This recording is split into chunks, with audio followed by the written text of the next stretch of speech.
Welcome to the Darkstream, Voxday, voxday.blogspot.com. Just making sure my audio's on. Oh, sorry, voxday.net. I'm told audio is good. I'm told video is good. DLive is rolling. The UATV chat is rolling, and super chats are active. So, I wanted to address tonight the fact that Apple is shutting down one of its photo services. And I've been told, I don't know, I'm not sure if this is actually 100% true, but I have been told that Gab has announced that Gab TV is going to be shutting down. And what's interesting about these two things is that they come at the same time that Microsoft is actually aggressively attempting to push the idea of operating system as cloud.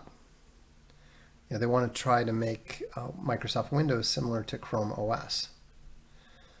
And this has to be one of the worst ideas that we've seen since Skype developed the concept of auto-updating itself and enhancing your user experience. I mean, it's just appallingly stupid. Self-serving? Probably. You know, there's probably some sort of theoretical benefit to corporate profits in all of this. There's certainly some level of control, you know, but I've just never understood the appeal of quote-unquote cloud services. All cloud services means is somebody else's computer. It's not magic. There's nothing special about it. You know, it's like, oh, it's on the cloud. No, if you're using AWS, if you're using Amazon Cloud Services, all you're doing is you're renting space on the Amazon mainframe, as it were. It's going back to the pre-personal computer model. The whole idea of the cloud fundamentally destroys the entire concept and all the advantages and all the explosion in creativity that we saw out of the personal computer. I don't understand how the technological enthusiasts who celebrated the PC can simply look on this with anything but horror. Sam says the problem with socialistic computing is eventually you run out of other people's computers and storage space. Exactly. You know, no matter how much storage they invent, no matter how much processing power they invent, people come up with ways to burn it. People come up with ways to use it all. Because the more that you have, the flabbier you can be, the less efficiency you need. And of course, the more people that have access to it, the lower the average capacity for utilizing it in an effective and efficient manner, which means that things are only going to get flabbier and less efficient even as the capacities expand. Exterminator Bear says, remembering GEOS 2.0 and how far superior that was to Windows at the time in 1993, I do remember that. And it was eliminated and Windows was the primary. It's all downhill since then. Well, it's not like, you know, it's not like GEOS was perfect. I mean, Artist Graphics, my dad's company, had the first AutoCAD windowing system. And that got eventually subsumed. But it worked better. It was faster. The funny thing is, I actually developed, I was the software manager for what we called Command Pad, which was basically a right key activated command pad. So you could, and it was a much more efficient way of utilizing Windows commands. And it was interesting that we had something also called panoramic view, which gave you a larger virtual desktop than your screen did. And it was interesting how those things just never caught on.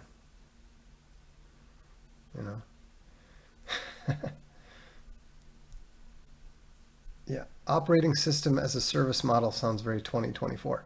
I have no doubt that that's what's coming. That's what's going to get pushed, which is simply going to move those of us who went back to Windows from Linux. It's going to push us right back to Linux or something similar, because of course Linux now is somewhat converged. What was the peak version of Windows? I think you'd have to say XP. I mean, I didn't give up XP until I think Windows 7, and I did not want to. Everything just seemed to work better on that. NVIDIA has gone whole hog on virtual GPU rental model. Yeah, that's problematic. Perhaps many people are boomer tech with this notifying Darkstream. I have no idea what that means. I mean, I haven't been streaming for a few days, and I'm streaming later than I normally do. So, Sam says, everything these days is subscription service. Hell, it's hard to buy an iPhone outright these days. Well, I'm the last one to denigrate subscription models. Subscriptions are what allow us to run unauthorized TV. And subscriptions are what make Castalia Library and Castalia History possible. Subscriptions can be really good. The problem with subscriptions is when they attempt to use it to make things more expensive than they should be. And particularly when they attempt to use them to control what you do. I don't think that subscriptions are appropriate for tools.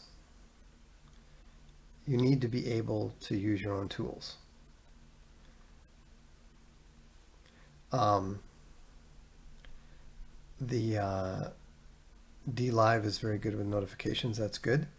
I'm not discussing anything relating to other creators and whatever. I just wanted to get a sense from the community. I did. Leave it at that. Shadow Mind Bear says XP for sure, but Workstation 2000 was a close second. Okay, I never used Workstation 2000. I did use Windows 2000, I think, for a bit, but I went back to XP very quickly. What I do remember, what my favorite version of Windows was Windows 3.11. Windows 3.0 was the first version of Windows that actually worked. The first version where you're like, yeah, this is how I actually want to use it.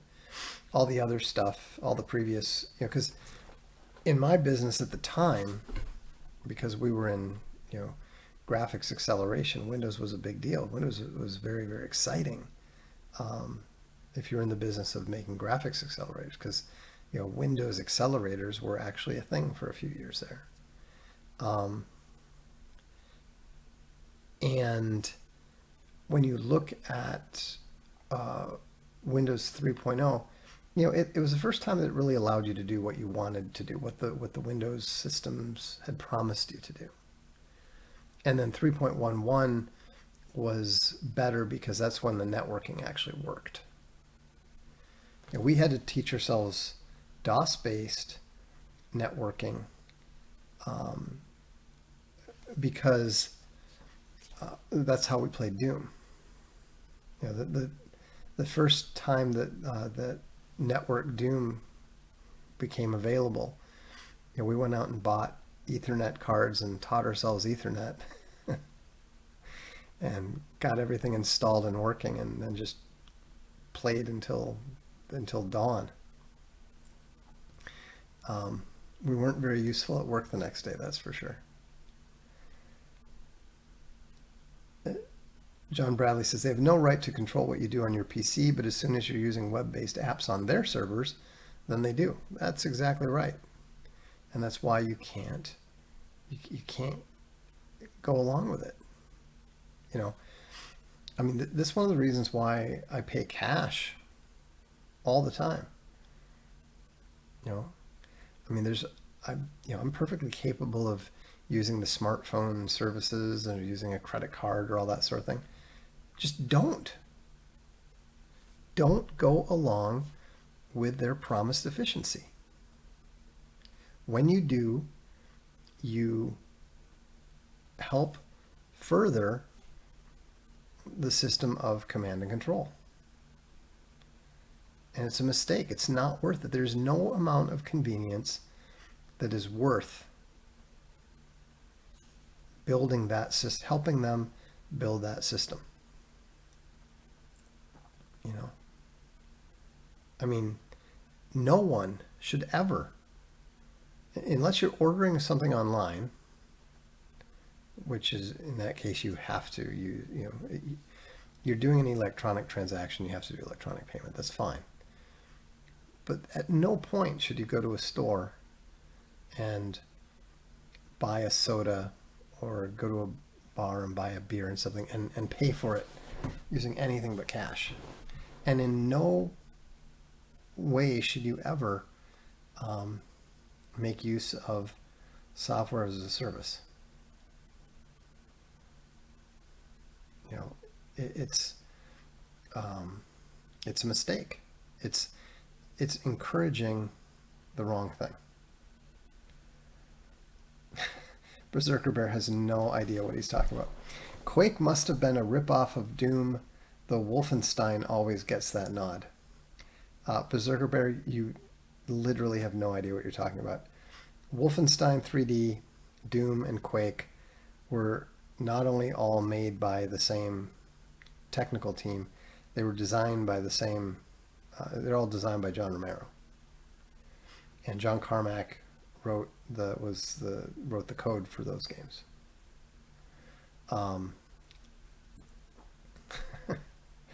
Trust me, I know what I'm talking about on this. I literally taught a course on game development and game history for 2 years. You know, that was when I was probably most into games at the time. Been a long time, but now it's all about the books. Speaking of the books, I have something to show you here, and this is very troubling. This is very worrisome, and I think we need to take this all very seriously because, you know, we've run into in the Netherlands. You have a man identifying as a woman and winning Miss Holland. You have people who are, you know, identifying as cats. You have people who are identifying as, you know, all kinds of things. But now it's actually spreading to the animals. Now it's actually reached the animal kingdom, and I think that this is something that we need to be very concerned about. So anyhow, here's what's up. What are you doing in there? How did you get in there? How did you open that up? Come on out. That's right. Snowflake, get out of there. We now have a goat who identifies as a rabbit. So I think that obviously it's a very intelligent young goat who has figured out what the books in the library are bound in. But anyhow, it is it is very stunning and very brave. You know, I think we can all agree that that we need to respect Snowflake's decision to identify as a rabbit. But was that Space Goat? No, that's Snowflake. So, Idaho Crusader says, nothing indicates how close we are to societal collapse than a man winning a female beauty contest. Madness. Well, I have to say that, you know, as trannies go, I mean, at least they picked one who looks kind of like a woman. Because I think there was at least one other one in that same competition who, like, when they were talking about it, I thought that at first that's who they were talking about. So, anyhow,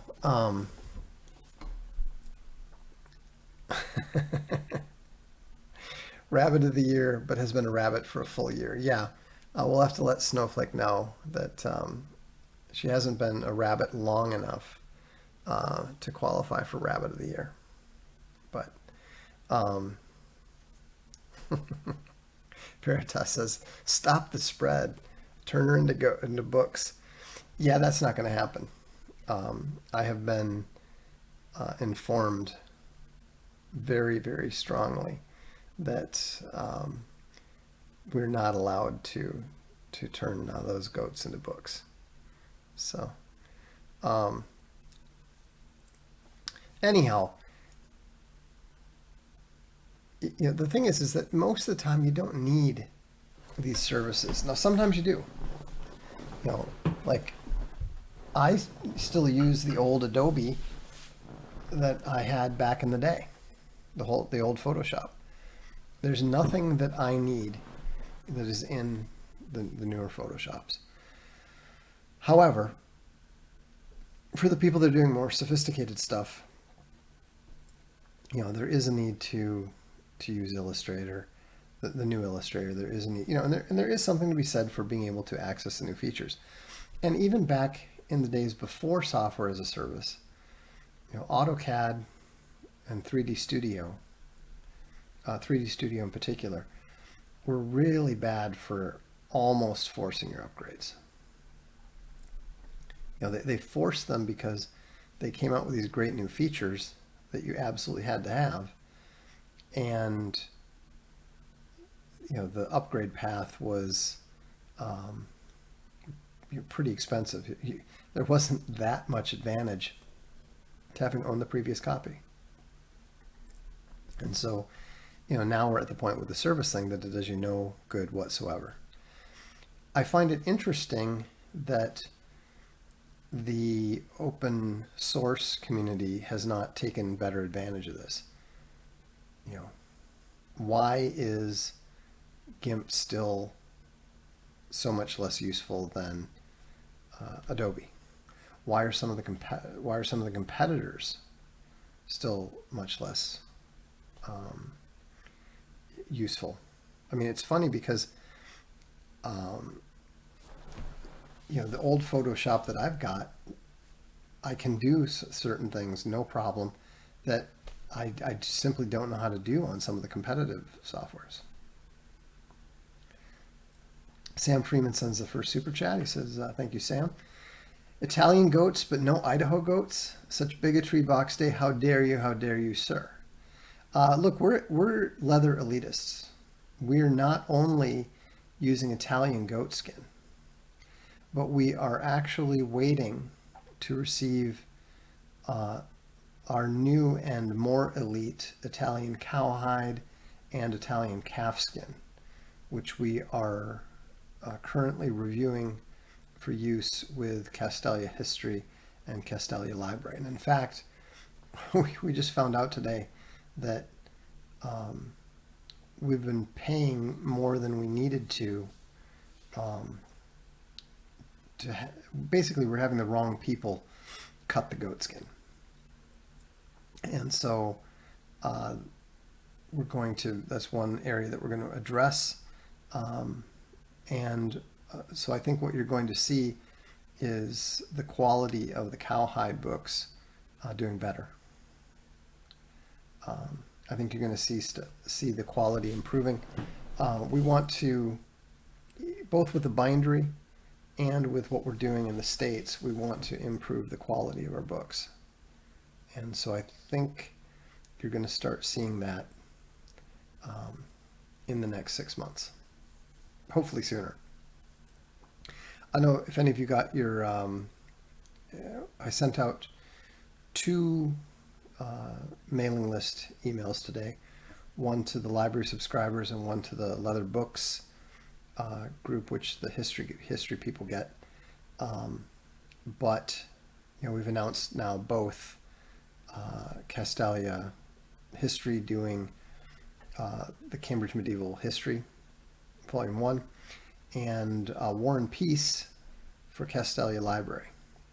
And we're actually using the translation that Tolstoy himself favored. So, Shadowmine Bear sends a super chat. Thank you. He says, Idaho goats may be the fine Corinthian leather of goatskins compared to Italian goatskins. Maybe. But the Idaho goats, let's face it, it doesn't have the same cachet. If we're going to use an American leather, I actually have some bison samples coming to me. So it's possible that we might consider that. Exterminator Bear says, none of those Seidel or Horween working class. Horween is from Chicago, the city of broad shoulders, the city of gangsters. It can hardly compete. Powers of Bear said, read a chapter of Tolstoy's art book recently. He absolutely nails the descent of art. And Sam wants a Buffalo book. We'll see. Might make sense. Yeah, the whale penis leather. We found out that we might be a little bit afoul of certain laws in certain jurisdictions if we were to make use of whale leather. So that unfortunately will probably not be something that can be publicly offered for sale. Id Prism says, U.S. founding debates and documents wrapped in U.S. bison. Hadn't considered that. About Piety says, broad shoulders in Holland has a double meaning. Well, there's some broad shoulders winning some beauty competitions. Broad shoulders are beautiful. Don't let anyone tell you otherwise. Shark leather might be possible. I don't know what the rules are about sharks, but I know that dolphins and whales are definitely off limits. So, whale leather, not even if you trade with Inuit. Well, I mean, the thing is, you can do a book in whale leather. You just can't sell it in anywhere in the EU, for one. Sam Freeman sends a super chat. Any exotic book skins planned like Tasmanian Devil, Narwhal, or Wandering Albatross?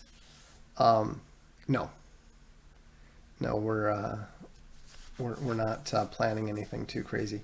I mean, right now what we're looking at is very high quality calf skin, very high quality cowhide.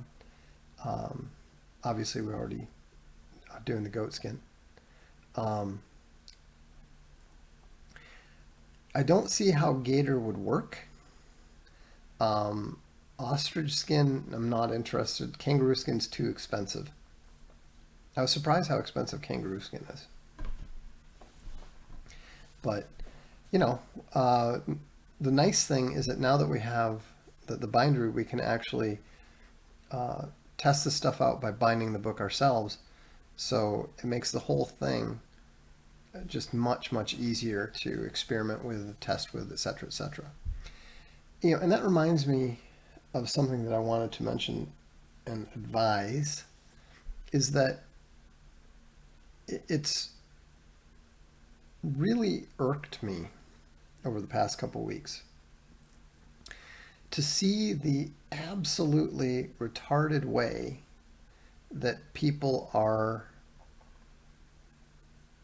unable to grasp the concept of limited testing. You know, when you're trying to see if something works, don't do everything that way. Don't try to work it out on paper and then apply it to everything. Go ahead and work it out on paper. Take your best shot, but make like 3 or 4 models, not 200, right? Test things out repeatedly in small doses and figure out if it works. Like, for example, with the calf skin and the cowhide, we got the initial thing. The cowhide was not big enough to do anything with. The calf skin was big enough to make 2 books. So we cut it, and it was wrong, because it's not treated. So it's not going to hold its color. If it gets tape or glue on it stuff, it's going to strip the color off, just like if you put masking tape on a leather jacket or something. If it's not treated properly, it's going to come right off, right? And so, but what it allowed us to do is to see how easy it was to work with. How does it compare to the regular cowhide? How does it compare to the goat skin? And it compared pretty well. So we called up and said, hey, would you send us some treated stuff? Yeah, sure. So now we're going to get the treated stuff. We're going to do 3-4 books a piece. And that will tell us, okay, we can consider using this type of leather instead of the type of leather that we've been using. And then we'll go to the next step. We'll order a small amount. We'll send it to the bindery in Tennessee. See how they do. See how it works for them. Make sure that they can use it properly. One step at a time. A lot of the problems that I've created for myself, a lot of the failures that I've had have come from trying to take 2 steps at once. It's the same as when you're talking to someone. The older I get, the more I'm convinced that you should just answer the question that's asked. If somebody asks you a yes or no question, just say yes or no. Don't tell them any more. Maybe they care, maybe they don't.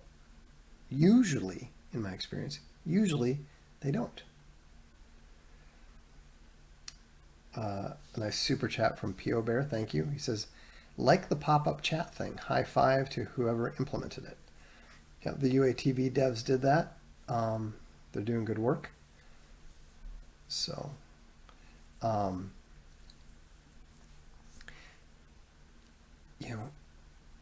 of the things that intelligent people like to do, and midwits love to do, and gamma midwits practically live for, is to try to anticipate what the other person wants.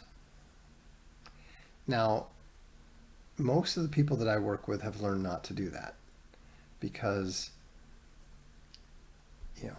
when you're used to anticipating the comments by somebody who thinks conventionally, who is less intelligent than you are, it's easy to anticipate them correctly.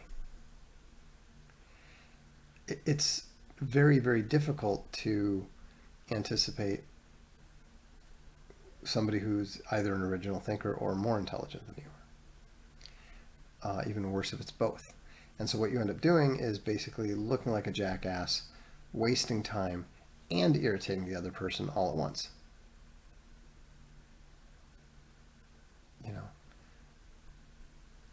The thing is, many times, even if you think they don't know the additional part, they do.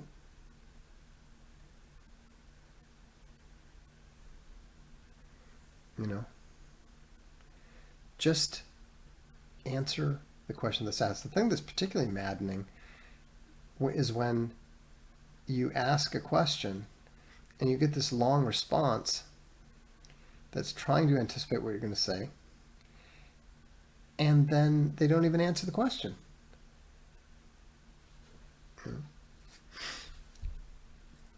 If somebody asks you a yes or no question and you start talking about your motivation, you start explaining, you start rationalizing or self-justifying, you're not answering the question. If somebody asks you a quantifiable, if they ask you a question that involves a quantity and you respond with an answer that does not involve either a specific quantity or a general term that usefully indicates a rough amount, you're not answering the question. Coffee Grounds Bear says, and then they say after that, well, I just told you, when they didn't actually answer the question. Yeah, it's maddening. And even if you insist on subjecting us to your brilliant solution or your amazing thought process that you just absolutely have to share with all of us, at the very least, begin by providing the information requested before you begin your dramatic soliloquy. That way, at least we know we get the and we'll have the information in the likely event that we tune out halfway through your rambling on.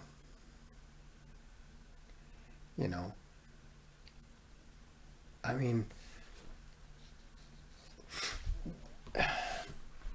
one of the things that is very irritating is the way that some people seem to think that every time they talk, they need to try to introduce a little level of drama. So what they do is they start explaining stuff, and just when you think that they're going to get to the answer, they pull back and start talking about a tangent. I mean, I was talking to someone once, and I counted 5 pullback tangents. They kept getting to the point and then pulling back. Why? I don't know. Maybe they just wanted to keep talking. Maybe they wanted to increase the level of drama in the story they were relating. I have no idea. But it was bad storytelling, and it was really, really bad information transfer. Because I was at the point where I just wanted to leave. I didn't even care about what the point was anymore. It wasn't worth it.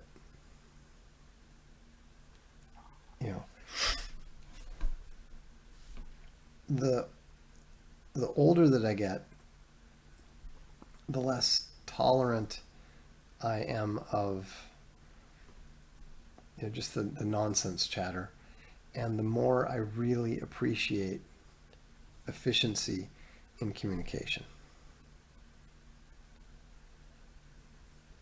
Now, this is probably counterproductive, given that the whole nature of the stream, podcast, etc., is to just entertain by talking, to keep things going.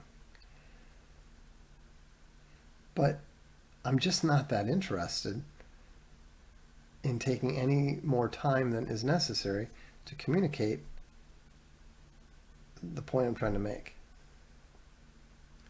It's actually gotten somewhat difficult in that people ask me for explanations, and because I've been refining my ability to construct and think in syllogisms, it becomes increasingly difficult to discuss it in a broader, more general manner. Like people will say, well, what do you mean by evil not being a problem for Christianity? I don't know why you need more than 25 words to conclusively answer that question. Without evil, man is not damned. Man does not require salvation. Jesus does not need to come. Jesus does not need to die on the cross. Jesus does not need to be resurrected. The entire central element, the whole core point of Christianity is rendered totally moot by the non-existence of evil. Therefore, the existence of evil cannot possibly be an argument against the existence of the Christian God. What more needs to be said? How is that difficult to understand or accept?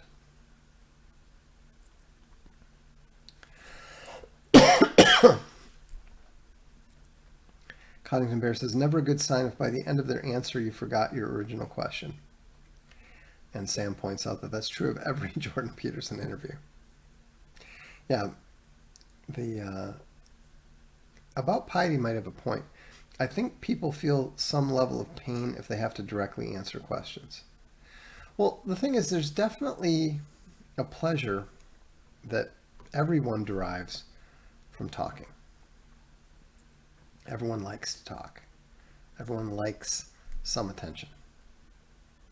Even people who are very shy and don't want attention will talk your ear off in the right situation, in the right social context. But most people don't really have much to say.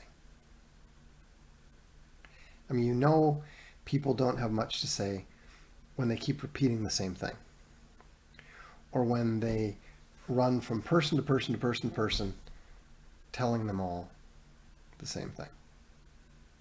So obviously, why are they doing that?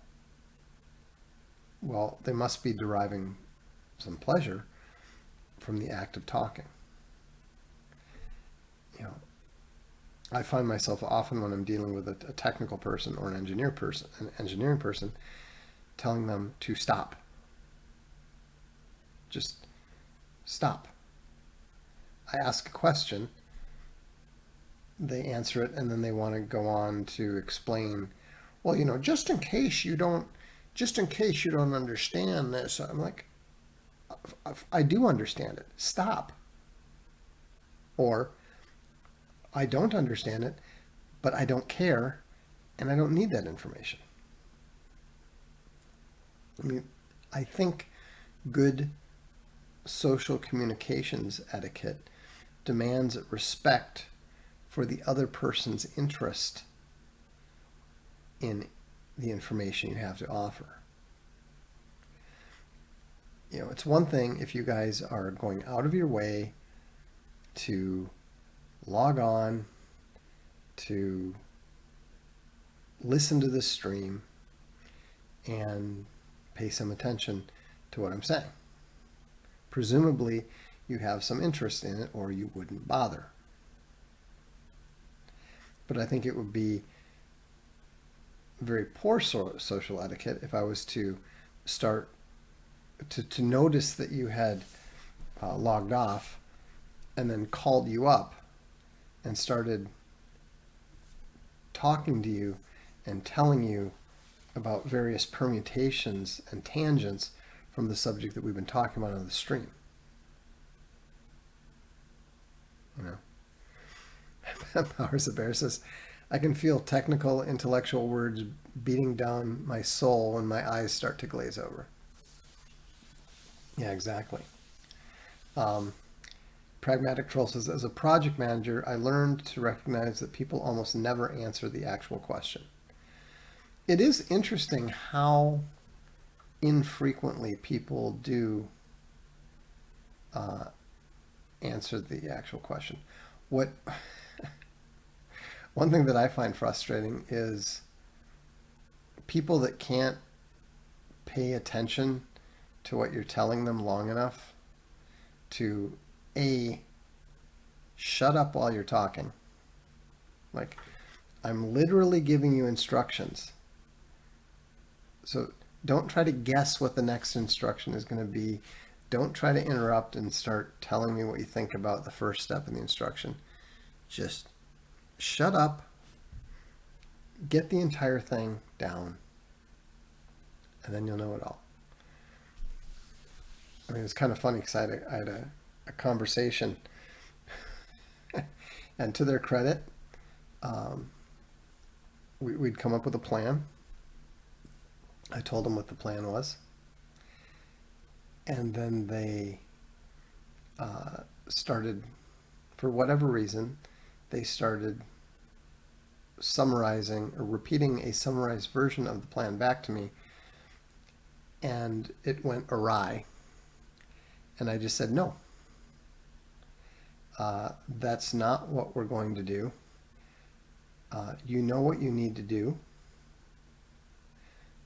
So you do that, and then, I'll take over at the appropriate point, and then you'll see. Sam Friedman says, but I need you to know that I'm a subject matter expert.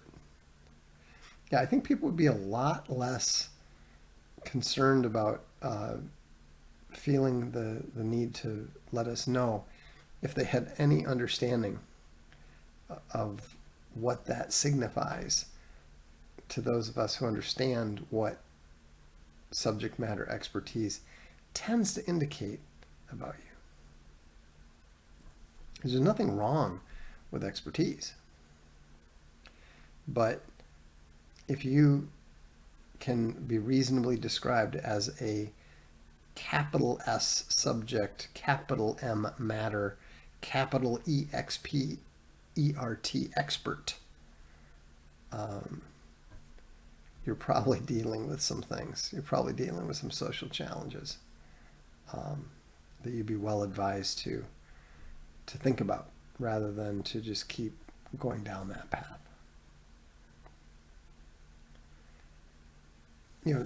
There's a lot of wisdom in the Bible, in the old aphorisms, and it'd be interesting to get a count at some point in time.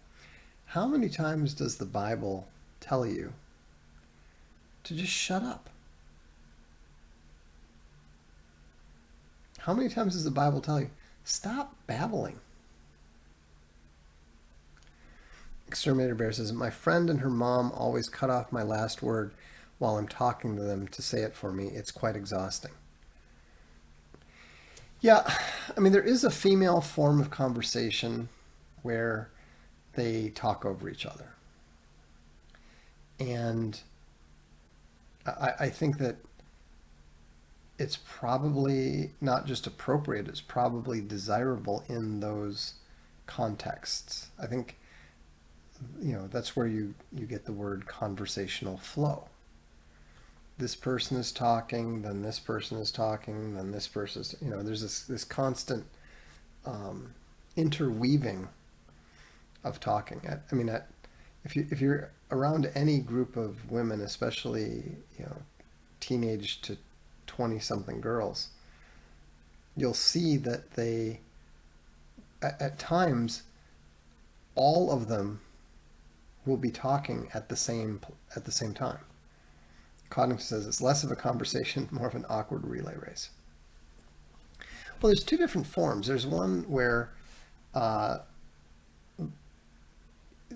the awkward relay race, I think, is where people talk about only themselves, only what they want, and there's no real interaction between what one person says, the next person says. Like if people are talking about their day, their work, that's where you see it a lot. Well, it was really busy today at the store. Yeah, and it was really busy, and Jamie went home early, and so that was really difficult for everyone else. And then the next person says, yeah, yeah, I was late getting to school today, and then the teacher wasn't there, and so then these other people started talking about cars. Like it has nothing to do with it. Paul Henry's very generous indeed. He says, paying away the retard. Thank you, Supreme Dark Lord. Um, if we ever actually successfully establish the Darkstream as a way for the world to pay away the retard, I will be richer than Mark Zuckerberg, Elon Musk, and Bill Gates combined. I mean, the only thing that could make you more successful than enabling people to pay away the retard. The only thing that would be more successful than that is a genetic engineering device that allowed you to turn people's children white, to turn them into proper white people. Whoever figures out how to modify genetics to turn non-Europeans into Europeans, they will become the richest person in history. So, Paul Henry, you may be onto something big. And Coddington points out, Reddit owes you about $1 billion. Indeed. Unfortunately, I think the collective net worth of the people on Gamma, or the people on Reddit, Gamma, whatever, it's Secret Kings. I think their collective net worth is about like $37.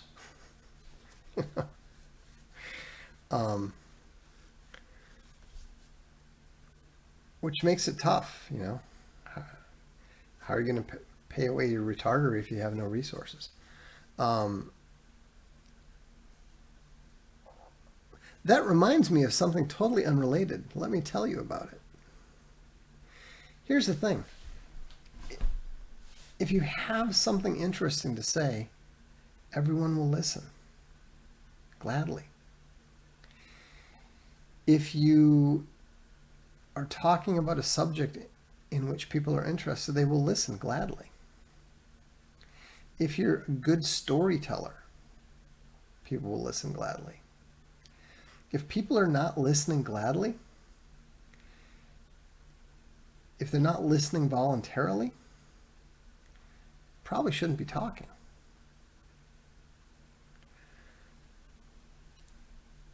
Ratman says, some people just won't wait their turn. Frequent use of or stuttering is a strategy they use. Oh, absolutely. Anytime I see somebody jumping in with and like, stop. You've literally got nothing to say. You don't even know what you want to say.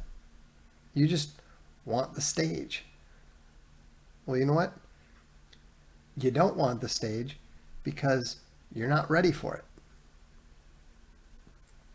Now, there are exceptions to all these things. For example, if you are, men tend to speak a little bit more slowly than women do. So if you've got a group of women who are constantly interrupting each other, it's very difficult for a man to get a word in edgewise. On the other hand, what are the chances that the women really want to hear what you have to say? It's not very high. Umberkid points out, nothing worse than people saying, okay, I got it, and then proceeding to demonstrate that they do not have it in the slightest. Yeah, that's pretty common. But, the older I get, the more I don't care whether people get it. Most people are idiots. Most people can't do the most basic, simple work that's necessary to understand anything. I was very frustrated with the experts who were supposed to figure out the hubbing. We still haven't figured out the hubbing yet for our bindery books. And the fact that nobody had bothered to rip a book open and look at it. I mean, there's no excuse for that. There's Hooten says, this is what I've realized as well. Most people just won't get it, let alone want to get it. Precisely. They have no interest. I mean, I don't know what they're interested in. I don't know why people pretend to be interested in something that they're observably not interested in. Makes no sense to me. But it is an incontrovertible and observable fact that lots of people like to or express a level of interest in things that they are absolutely unwilling to back up with their actions. It probably has to do with some sort of social competition, dominance, involvement. I don't know.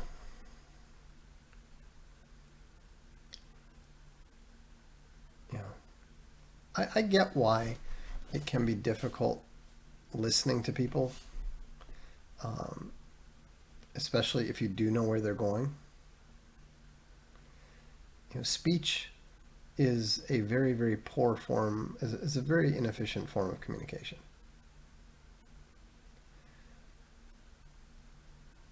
You can read a transcript in a fraction of the time that you can listen to it. I used to have arguments with my father all the time because he likes to listen to stuff on tape. And he would always want to say, oh, you need to listen to this. I'm like, I'm not going to listen to it. Give me the book, I'll read it. I'm not going to listen to it. It's also why I didn't like, lectures in college. Just give me your damn notes. I'll read them in 5 minutes and have all the information. It's also why, by the way, it's so important to write things down for people. I've caught myself out occasionally telling people what to do rather than writing it down.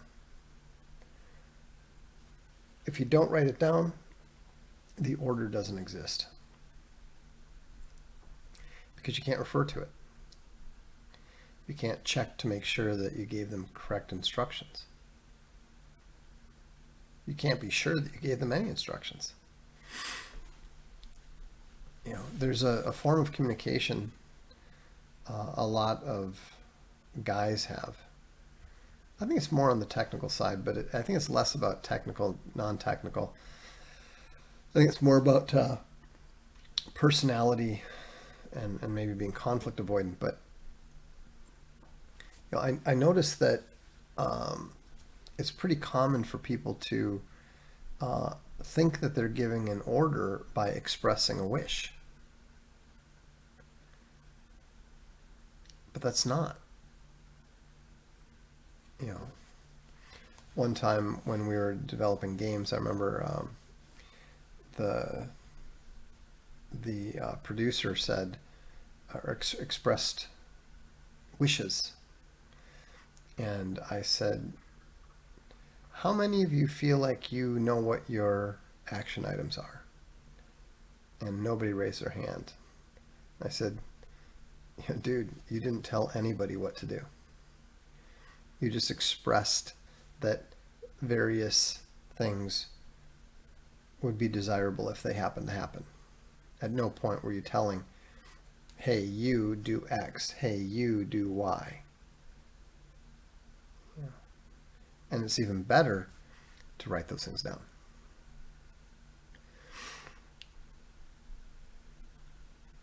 Let's see. Indians in IT do this. They always talk over the point of someone's sentence. Yeah, well, one thing that I've found, the technique that I've found most useful is the minute that somebody starts talking over me, I stop talking. Just the minute that they start talking, stop.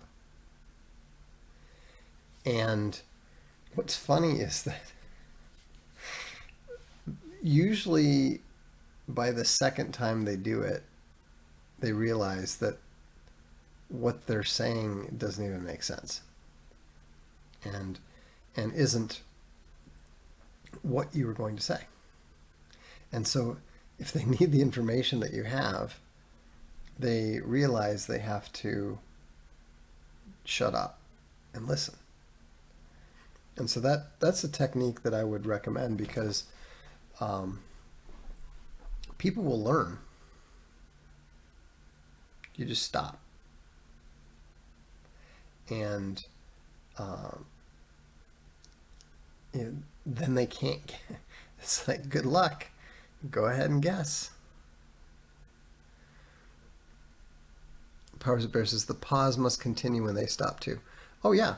I mean, if you really want to make the point, what you do is you just stop completely. You don't pick it up when they stop. You just stop completely. And force them to say, no, what were you saying? And there are times when it's necessary to interrupt someone. Sometimes people are just rambling on and on and on and on.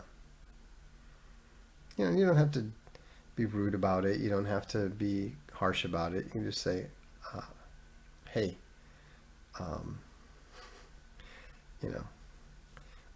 but in general, I'm talking about the habitual stuff. I'm talking about the active interrupting that happens, constantly. And there's no need to put up with it, but there's also no need to get bent out of shape either. Just stop. Well, that's all I've got for tonight. Thanks for the super chats. That was cool. Like I said, the new library book is War and Peace, Volume 1. We're breaking it into 2 because it's necessary given the size of the book. And same thing is true of the Cambridge Medieval History.